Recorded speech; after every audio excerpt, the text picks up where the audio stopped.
sobriété, durabilité, performance.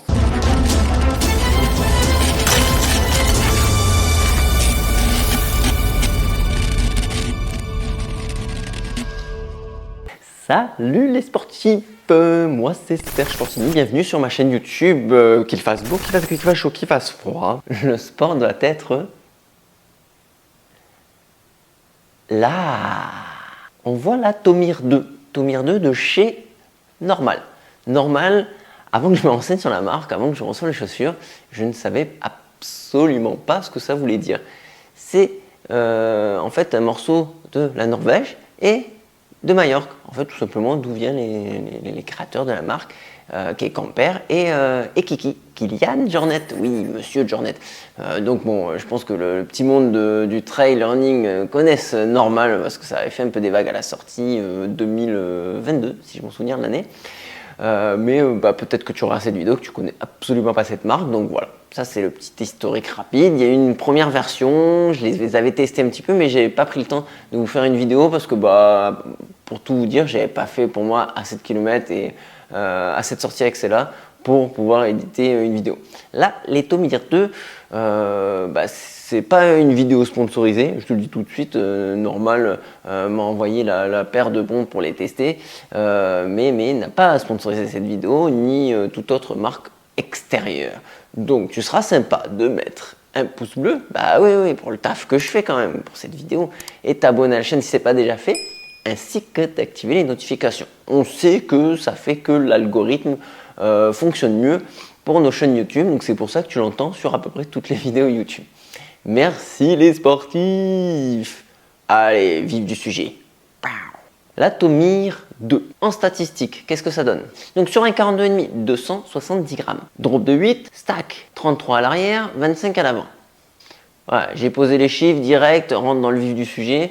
Je vais revenir au fil et à mesure de la vidéo. Première impression, déjà pour moi, Normal c'est the marque. Pourquoi? Voilà, Kiki, Kilian Jornet, qui a été chez la marque la plus prestigieuse du moment en trail running de chez Salomon, voilà, faut dire ce qui est, fait son matos. Pour moi, on est sur une marque élitiste. Eh ben non, pas du tout. Oui, il y a un modèle rapide, il y a un modèle là pour l'ultra trail, mais la première impression, c'est qu'en fait c'est une chaussure plutôt ouverte à tout le monde, avec un tarif correct.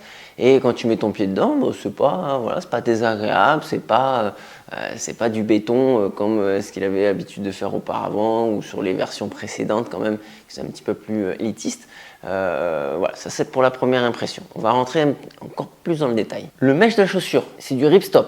Ça c'est le petit nom qu'ils lui ont donné. Ça respire, c'est durable. C'est même durable, ça serait même pour toute la chaussure. On sent que c'est du solide, que ce soit esthétiquement, visuellement. On le voit bien, hein, avec cette grosse couture là en nylon renforcée qui fait tout le tour de la chaussure. Tu sais très bien que ta semelle intermédiaire, elle ne va pas s'arracher d'ici demain, hein. Elle peut prendre du caillou et pas de problème. C'est la même chose pour la tige avec du TPU un peu renforcé un peu partout, un pare-pierre assez énorme au niveau de la Toys Box. Toys Box, d'ailleurs, ni trop grande, ni trop petite, j'aurais tendance à dire moyenne, hein, elle est correcte, tu mets le pied, moi pour mon pied en tout cas, moyenne. Voilà. Le plus gros problème sur cette tige, pour ma part, ça a été l'enfilage. Les lacets, ils sont asymétriques, ils partent sur le côté, un peu type football.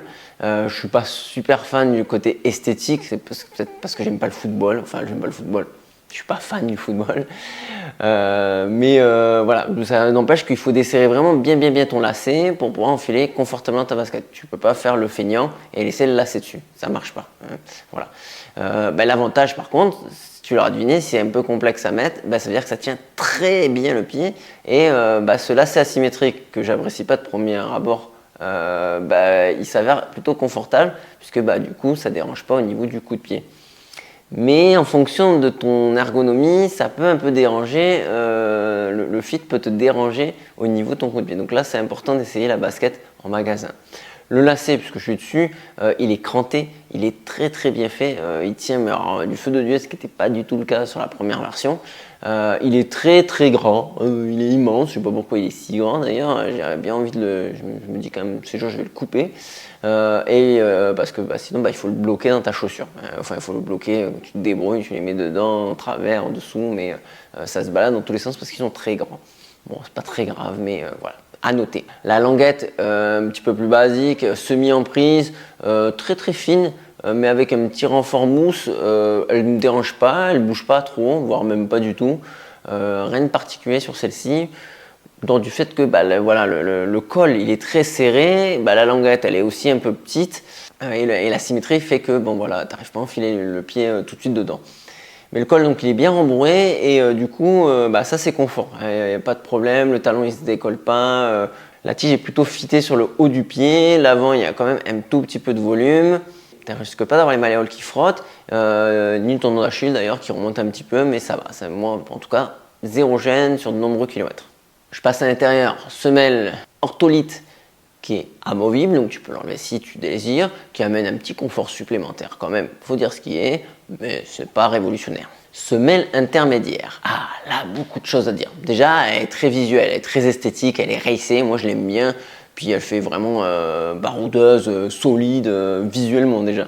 Après dans les faits, dans l'action, premier sujet, un peu sec. Actuellement, beaucoup de chaussures avec des énormes stacks. Là quand même pour rappel, on est sur 33 mm, c'est pas un petit stack. Mais quand même, elle est quand même assez franche, assez sec. Ça sent un petit peu l'âme de Kylian derrière quand même. Donc bon, il faut avoir du pied, il faut avoir du musculaire. C'est pas un chausson. Parce que qui dit sec, très gros avantage. Ça veut dire qu'il y a un retour d'énergie, il y a une dynamique. La mousse, elle s'appelle Xpure. Je sais pas comment on prononce. Si toi tu sais comment on prononce, n'hésite pas à me le mettre en commentaire. Tu me fais un petit vocal en commentaire. En tout cas, c'est une mousse. Elle est bien. Moi j'aime bien en tout cas parce que il y a du répondant. Voilà, il y a un petit confort non négligeable parce qu'elle est faite pour l'ultra à la base quand même, mais un retour d'énergie qui est présent, une chaussure où tu sens un peu le sol quoi. T'es pas smooth, toute molle comme beaucoup de baskets ces derniers temps, avec des très gros conforts. Là où il y a une nouveauté, si tu as eu la version 1, un rocker beaucoup plus prononcé.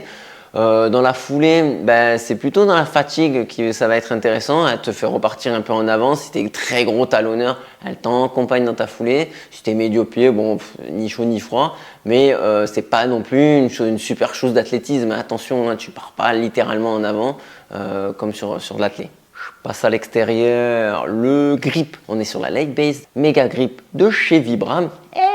Vibram, c'est à peu près sur toutes les chaussures. Toi là derrière ton écran, tu veux faire une chaussure facile, hein, tu vas chez Vibram, tu vas pas prendre de risques, ça fonctionne très très bien. Là, ils ont décidé d'en mettre partout sur la chaussure, c'est parfait pour l'usure, oui, parce qu'on veut de la longévité chez Normal, donc c'est normal qu'il y ait ça chez Vibram. Crampons espacés et ils font 5 mm de hauteur. Donc je peux te dire que tu sois sur le sec ou que tu sois sur le gras, ça tient la route. Au niveau des activités, moi j'aurais tendance à la placer un petit peu plus bas que le gros ultra trail. Je vais dire l'ultra moyen. Hein. On va aller de la distance 20 km jusqu'à du 80-100. Au-dessus, tu vas être un très bon trailer. J'aurais pas peur de la mettre sur des distances, je vous avouerai, sur du 100, 120. Mais voilà, je peux pas dire que c'est pour tout le monde de ce côté-là. Ce qui est pour tout le monde, c'est son style de foulée. La Vibram, elle est sur toute la semelle. La mousse est très amortissante, même si tu es talonneur. Si tu veux l'utiliser en randonnée, elle est très très bien également. Son poids est moyen, donc va te permettre de dynamiser ta foulée si tu le désires. Si tu aimes être proche du sol en termes de contact, parce qu'en hauteur, c'est pas le cas. Personnellement, j'ai une sensation d'une minimaliste dans une maximaliste. Voilà. Et tu te sens en sécurité dans cette chaussure. La conclusion, c'est que j'ai apprécié passer de nombreuses heures et de kilomètres avec au pied, aucune douleur, aucun frottement, donc elle est vraiment faite pour l'ultra trail dans tous les cas, très sobre. Moi j'ai la version là comme tu as pu voir à l'écran, une version toute noire mais aussi une version blanche. Bon, le blanc, vous adorez sur les réseaux sociaux, d'ailleurs les réseaux sociaux là, j'étais là. Vous adorez me dire, ah mais les baskets blanches, pourquoi les marques font des baskets blanches? Bah donne-moi ton avis, tiens, en commentaire. Pourquoi les marques font des baskets blanches? Moi j'en sais rien. En tout cas, moi qui crée du contenu, ça m'arrange bien parce que c'est beau au départ quand c'est tout neuf, quand tu viens de l'acheter. Après, quand tu es passé dans la boue ou que tu as fait une course au cerf, est-ce qu'elle va aller en Auxerre? Évidemment qu'elle va en Auxerre, cette Tomir 2. Elle est solide, elle a un poids moyen, elle est dynamique, elle a du répondant, elle accroche du feu de Dieu. Donc pour l'Auxerre, je la valide également. Si tu as des questions, c'est la même chose, c'est en dessous. Elle est originale, il faut la tester si tu veux un truc qui sort un peu d'ordinaire en termes de sensation. Moi, c'est ça ma conclusion. Et si t'es pas d'accord, ça se passe en dessous. Encore une fois, il y a des choses à écrire en dessous sur cette vidéo. Je te dis un très bon run, des bons trails, plein de sorties, du beau temps, des bonbons et des saucissons. Portez-vous bien surtout. Machine.